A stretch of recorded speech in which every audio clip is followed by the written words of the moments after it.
Hello students, social science की class में आपका एक बार फिर स्वागत है। प्रिय विद्यार्थियों, आज का वीडियो हमारा बहुत ही रोचक होने वाला है।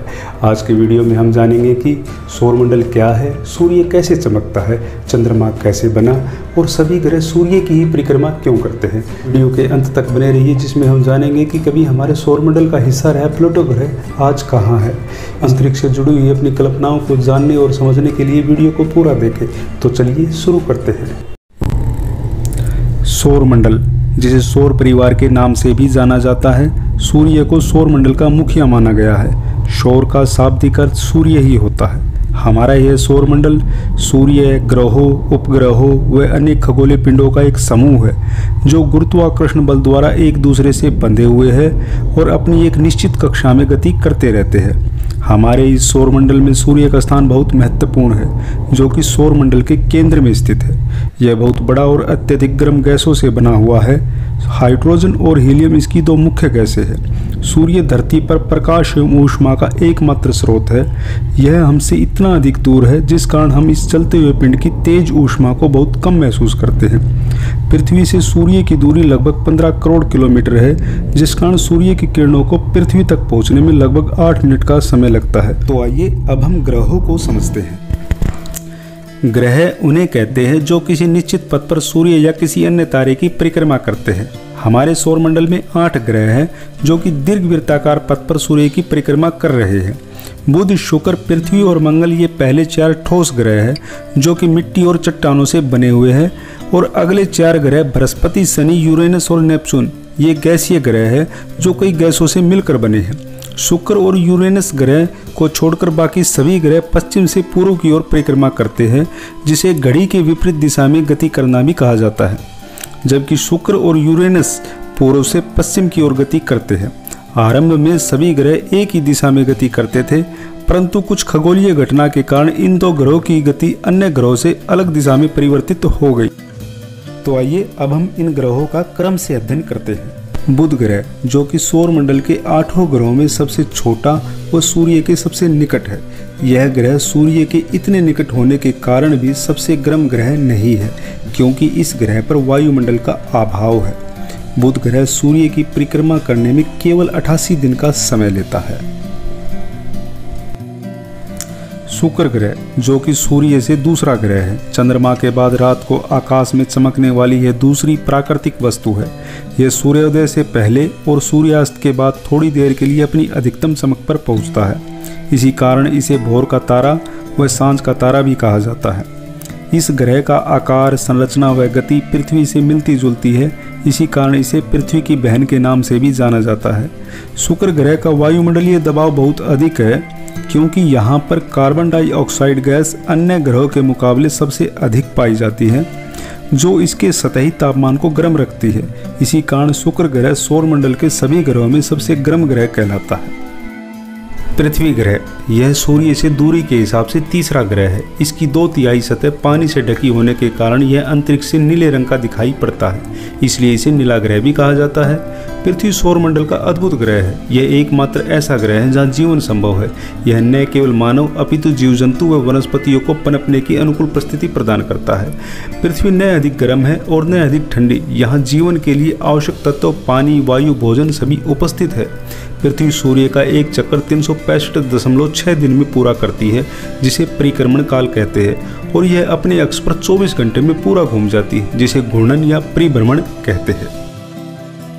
चंद्रमा पृथ्वी का एकमात्र प्राकृतिक उपग्रह है। खगोल विज्ञान के अनुसार प्राकृतिक उपग्रह वह है जो मुख्य ग्रह के इर्द गिर्द चक्कर लगाता है, अथवा एक छोटा ग्रह या पिंड। चंद्रमा की उत्पत्ति के बारे में कई सिद्धांत व परिकल्पनाएं प्रचलित है। नई रिसर्च से पता चला है आज से अरबों साल पहले पृथ्वी से कोई बहुत बड़ा पिंड या ग्रह टकराया, जिसके परिणाम स्वरूप पृथ्वी का कुछ हिस्सा टूट गया और चंद्रमा का निर्माण हुआ। चंद्रमा आकार में पृथ्वी से 1/4 है। यह हमसे लगभग 3,84,400 किलोमीटर दूर है। चंद्रमा पृथ्वी का एक चक्कर लगभग 27 दिन में पूरा करता है। लगभग इतने ही समय में वह अपने अक्ष पर एक चक्कर पूरा करता है। इसी कारण हम चंद्रमा का केवल एक ही हिस्सा देख पाते हैं। पृथ्वी से चंद्रमा की तरफ देखने पर हमें जो काले धब्बे दिखाई देते हैं वह असल में उल्काओं के गिरने से बने गहरे गड्ढे हैं, जिन्हें क्रेटर भी कहा जाता है। अब आप सोच रहे होंगे कि हजारों लाखों साल पहले बने ये गड्ढे भरे क्यों नहीं, क्योंकि वहाँ पर वायुमंडल नहीं है। नील आर्मस्ट्रांग पहले व्यक्ति थे जिन्होंने 21 जुलाई 1969 को चंद्रमा की सतह पर कदम रखा था। वायुमंडल के अभाव के कारण उनके द्वारा रखा गया कदम आज भी वैसा ही मिल सकता है। मंगल ग्रह, यह सूर्य से चौथा ग्रह है। पृथ्वी से देखने पर यह रक्तिम दिखाई देता है, जिस कारण इसे लाल ग्रह के नाम से भी जाना जाता है। यह ग्रह ज्वालामुखियों, घाटियों, रेगिस्तान, ऊंची पर्वत चोटियों के लिए जाना जाता है। हमारे सौरमंडल का सबसे ऊंचा पर्वत मंगल ग्रह पर ही स्थित है, जिसे ओलंपस मोन्स के नाम से जाना जाता है। मंगल ग्रह का परिक्रमण काल 687 दिन है और इसका घूर्णन काल पृथ्वी के समान ही 24 घंटे है। मंगल ग्रह के 2 प्राकृतिक उपग्रह हैं जिन्हें हम चंद्रमा भी कह सकते हैं, परंतु ये आकार में पृथ्वी के चंद्रमा से छोटे हैं, जिनका नाम फोबोस और डिमोस रखा गया है। माना जाता है कि यहाँ पर जीवन की संभावना हो सकती है, जिस पर खगोलवेताओं द्वारा अनेक शोध किए जा रहे हैं। बृहस्पति ग्रह को जानने से पहले इन दोनों ग्रह के बीच पाई जाने वाली क्षुद्र ग्रह पट्टी के बारे में जान लेते हैं। क्षुद्र ग्रह पट्टी, जिसे एस्ट्रॉयड बेल्ट भी कहा जाता है, यह बेल्ट मंगल और बृहस्पति ग्रह की कक्षाओं के बीच में पाई जाती है। इस बेल्ट में विशालकाय पत्थर, धूलकण और सीरिस नाम का एक बौना ग्रह भी शामिल है। बृहस्पति ग्रह, यह सूर्य से 5वां ग्रह है और हमारे सौरमंडल का सबसे बड़ा ग्रह है। बृहस्पति ग्रह एक गैसीय ग्रह है, जिसे खगोलवेता गैसीय दानव भी कहकर पुकारते हैं, जिस पर जीवन की कोई संभावना नहीं। यह सूर्य की परिक्रमा लगभग 12 साल में पूरी करता है। इसके प्राकृतिक उपग्रहों की संख्या 16 बताई गई है।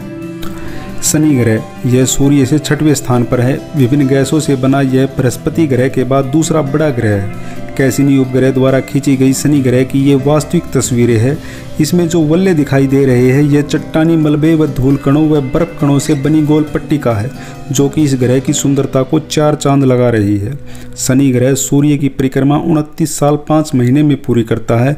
इसके अनेक चंद्रमा हैं। टाइटन शनि ग्रह का सबसे बड़ा चंद्रमा है, जो कि बुध ग्रह से भी बड़ा है।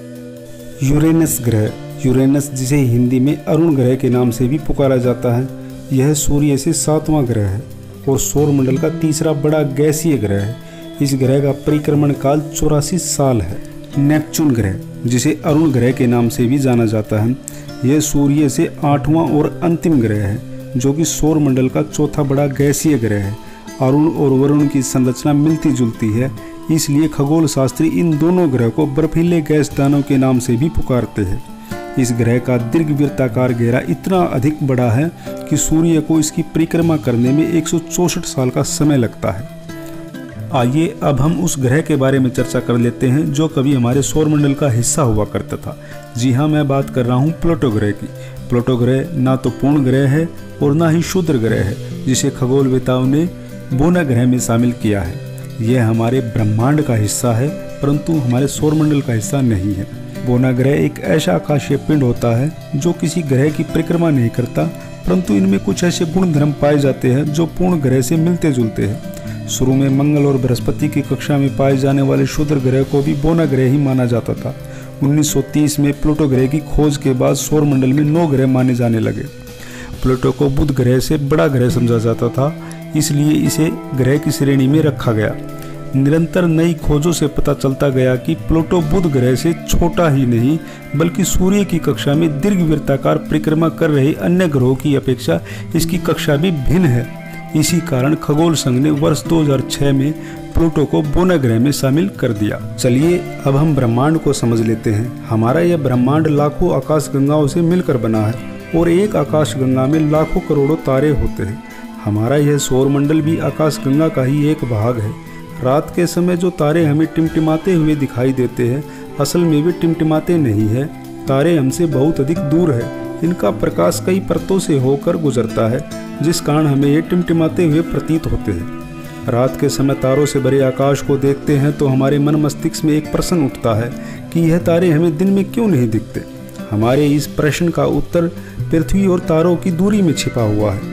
वास्तव में सूर्य भी एक तारा ही है, जो रात के समय दिखाई देने वाले इन तारों से बहुत कम दूरी पर स्थित है।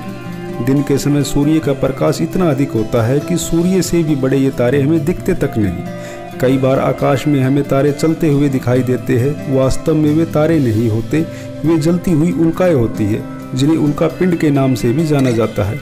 ये ऐसे पत्थर होते हैं जो कई बार हमारे वायुमंडल में प्रवेश कर जाते हैं और घर्षण के कारण जल उठते हैं, जो कि पृथ्वी से हमें चलते हुए तारे के रूप में नजर आते हैं।